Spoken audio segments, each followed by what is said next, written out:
ಎಂಡ ಮಾಡ್ಬೇಕಂತೇಳಿ ನಮ್ಮ ರೈತರಿಗೆ ಬರಬೇಕಾಗಿರ್ತಕ್ಕಂಥ ನೀರನ್ನು ಅವನೇ ಲೂಟಿ ಮಾಡಿ ಇಟ್ಟನಂತ ನಮಗೆ ಅನುಮಾನ ಕಾಡ್ಲಾಕತ್ತೀವಿ. ಅದಕ್ಕೆ ನಾವು ಸರ್ಕಾರ ಖಡಕ್ಕಾಗಿ ಎಚ್ಚರಿಕೆ ಕೊಡ್ತೀವಿ. ಇಲ್ಲ ಅಂತಂದ್ರೆ ಒಂದು ಕೆಲಸ ಮಾಡ್ರಿ, ಸರ್ಕಾರಕ್ಕೆ ನೀವು ಏನಾದರೂ ಇದೇ ರೀತಿ ಏನಾದರೂ ಮುಂದುವರಿಸಿದ್ರೆ ನೀವು ನಿಮ್ಮ ಕೈಲಿಂದ ಆಡಳಿತ ಮಾಡೋಕ್ಕಾಗಿಲ್ಲ ಅಂತಂದ್ರೆ ರಾಜೀನಾಮೆ ಕೊಟ್ಟು ಒಂದು ಮನೆಗೆ ಹೋಗ್ರಿ. ಇಲ್ಲ ಅಂತಂದ್ರೆ ನಾವು ರೈತರ ಆಡಳಿತ ಮಾಡಿ ನಾವು ಹೆಂಗೆ ನೀರು ತಗೋಬೇಕನ್ನೋದು ನಮ್ಗೆ ಗೊತ್ತದ. ಕೊಯ್ನಾ ಡ್ಯಾಮಿಗೆ ಹೋಗಂತ ಹೇಳಿದ್ರು ಮೊನ್ನೆ ಕಾಕೋರು. ಮತ್ತು ಈಗ ಮೊನ್ನೆ ಕೇಂದ್ರ ಸರ್ಕಾರಕ್ಕೆ ನೀವು ದುಡ್ಡಿಲ್ಲ ಅಂತೇಳಿ ಕೇಳಕ್ಕೆ ಹೋಗಿದ್ರಿ. ಅದೇ ರೀತಿಯೇ ನೀವು ಗೋವಾದ ಮುಖ್ಯಮಂತ್ರಿಗಳಿಗೆ ಕಾಲು ಬಿಡ್ರಿ. ನೀವು ನಿಮ್ಮ ಓಟ್ ಬೇಕಾದ ನಮ್ಮ ರೈತರಿಗೆ ಬಂದು ಇಷ್ಟು ಕಾಲು ಬೀಳ್ತೀರಿಲ್ಲ.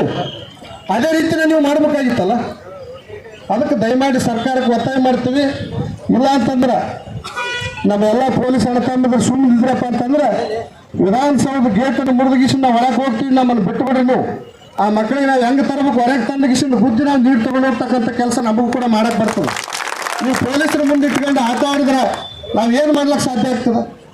ಅದಕ್ಕೆ ನಮಗವರಿಗೆ ಬಿಡ್ತದೆ ಏನು ಬೀಳೋದು ಕುಸ್ತಿ. ನಿಮ್ಮಲ್ಲಿ ಏನಾದರೂ ತಾಕತ್ತಿದ್ರೆ ನಿಮಗೆ ಕುಸ್ತಿ ಬೀಳಿ ಪೊಲೀಸರನ್ನ ಸೈಡಿಗೆ ಸೇರಿಸ್ಬಿಟ್ರೆ ನಾವು ಮುಂದಿನ ಏನು ಬರ್ತದೆ ನಾವು ನೋಡ್ಕೊಂತೀವಿ. ಅದನ್ನು ಅದು ಕೂಡ ನಿಮ್ಮಲ್ಲಿ ಆ ತಾಕತ್ತಿಲ್ಲ. ಈ ಕಡೆ ಗಂಡಸರ ಆಗ್ಬೇಕು ನೀರು ಕೊಟ್ಟು, ಇಲ್ಲಾಂತಂದ್ರೆ ನೀವೇನು ಅದೇನು ಹೆಣ್ಮಕ್ಳಿಗೆ ಫ್ರೀ ಮಾಡಿರಲ್ಲ, ಅದೇ ಬಸ್ಸಿನಾಗ ನಿಮ್ಮ ವಿಧಾನಸೌಧದಿಂದ ಬಸ್ ತರಿಸ್ಕೊಂಡು ಸೀರೆ ಉಟ್ಕೊಂಡು ನಿಮ್ಮ ಮನೆಗೆ ನೀವು ವಾಪಸ್ ಹೋಗ್ಬಿಟ್ಟು ಮುಂದಿನ ಕೆಲಸ ನಾವು ಮಾಡ್ಲಿಕ್ಕೆ ಸಾಧ್ಯ ಆಗ್ತದೆ. ಅದಕ್ಕೆ ನಾವೆಲ್ಲರೂ ಕೂಡ ಒಗ್ಗಟ್ಟಾಗೋಣ.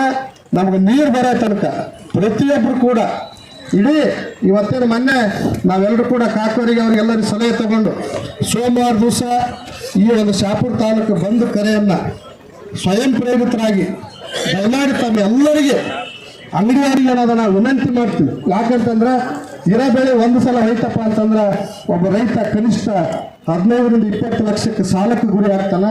ಆ ಸಾಲ ಏನಾದ ಆ ರೈತರ ತಲೆ ಮೇಲೆ ಬಂತಪ್ಪ ಅಂತಂದ್ರೆ ಇವರು ಸತ್ತ ಮೇಲೆ 5 ಲಕ್ಷ ಕೊಡ್ತಾರೆ. ಅದು ಯಾವ ಮಗನಿಗೆ ನಮಗೆ ಬೇಕಾಗಿಲ್ಲ. ನಾವು ಉಳಿದಿರ್ತಕ್ಕಂಥ ಬೆಳೆಗಳನ್ನು ಉಳಿಸ್ಕೊಂಡು ನಾವು ಇವತ್ತು 70,000 ರೂಪಾಯಿ ಇವತ್ತು ಮೆಣಸಿನ್ಕಾಯಿ ಬೆಲೆ ಆಗ್ಯದ. ಇವತ್ತು ಈ ರೀತಿ ಆದರೆ ರೈತರಿಗೆ ಬರ್ತಕ್ಕಂಥ ಸಂದರ್ಭದೊಳಗೆ ಕೈ ಕೊಟ್ಟರೆ ನಾವು ಏನು ಮಾಡ್ಲಿಕ್ಕೆ ಸಾಧ್ಯ ಆಗ್ತದೆ? ಅದಕ್ಕೆ ತಾವೆಲ್ಲರೂ ಕೂಡ ಇಡೀ ಶಾಪುರ್ ಎಲ್ಲ ಅಂಗಡಿಗಳನ್ನು ಮುಂಗಟ್ಟುಗಳನ್ನು ಬಂದ್ ಮಾಡಿ ದಯಮಾಡಿ ನಿಮ್ಮ ಪಾದಕ್ಕೆ ನಾವು ಎಲ್ಲರಿಗೂ ನಮಸ್ಕಾರ ಮಾಡ್ತೀವಿ. ಅಂಗಡಿಯವ್ರು ನಮಗೇನದ ಬೆಂಬಲ ಕೊಡ್ರಿ, ನಮ್ಮ ರೈತರನ್ನ ಉಳಿಸ್ರಿ ಅಂತಕ್ಕಂಥ ಮಾತನ್ನ ನಿಮ್ಗೆ ಎಲ್ಲರಿಗೂ ನಾನು ವಂದಿಸಿಗಿಸಿಂದ ನನ್ನ ಮಾತಿಗೆ ವಿದಾಯ ಹೇಳ್ತೀನಿ.